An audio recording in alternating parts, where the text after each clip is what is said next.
কবিতাটা আমরা আমাদের ক্ষোভগুলো ভেতরে ঢুকাইয়া রাখবো। ঢুকাইয়া মানে একেবারে ভেতরে, ভেতরে বলতে যেখানে খুশি গভীরে ঢুকলেই হলো। আমরা সমবেত কণ্ঠে রবীন্দ্রসঙ্গীত গাইব, অন্তর মম বিকশিত করো অন্তর তরহে। আমরা হাত ধুয়ে ভাত দিয়ে তেলাপিয়ার ঝোল খাই আর দোয়া করি প্রভুরা লবস্টার, টুনা আর মেক্সিকান সালাদের ডিনার করুক। আমাদের কি ভাগ্য, আমরা বাংলা পড়ি, সকালবেলার অ্যাসেম্বলিতে জাতীয় সঙ্গীত গাই, আমরা কবিতা লিখি, চেতনা ওড়াই, মোমের উপর সলতে পোড়াই, সভা করি, পুরস্কার পাই আর সরকারি কন্ডমে বউ লাগাই। ভুলে গেলে বউ নিজ দায়িত্বে সুখী বলি গেলে ভালো আছি। আমরা খুশি আমাদের ফুটপাথগুলি দখল মুক্ত হয়েছে, সেখানে বাস্তুহীন মানুষের বিরক্তি প্রায় শেষ।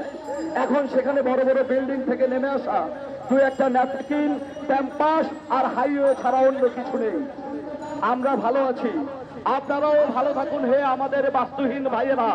এবার ক্ষমতায় শোকস্তব্ধ মানুষের মুখ, কালো কাপড়ে মুড়ে আছে বেচারি আদালত, রন্ধ্রে রন্ধ্রে দুঃশাসন আর অবিচারের ভয়াল খাওয়া।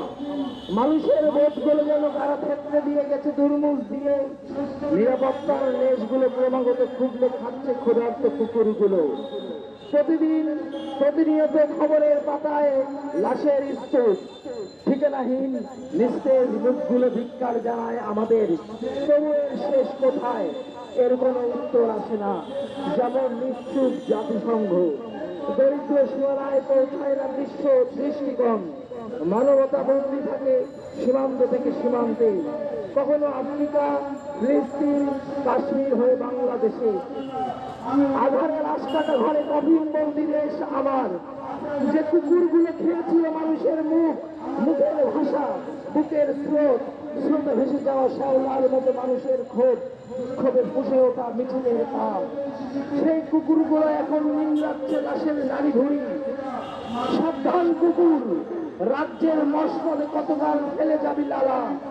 সময় থাকতে দেশ ছেড়ে তুই পালা, সময় থাকতে দেশ ছেড়ে তুই পালা।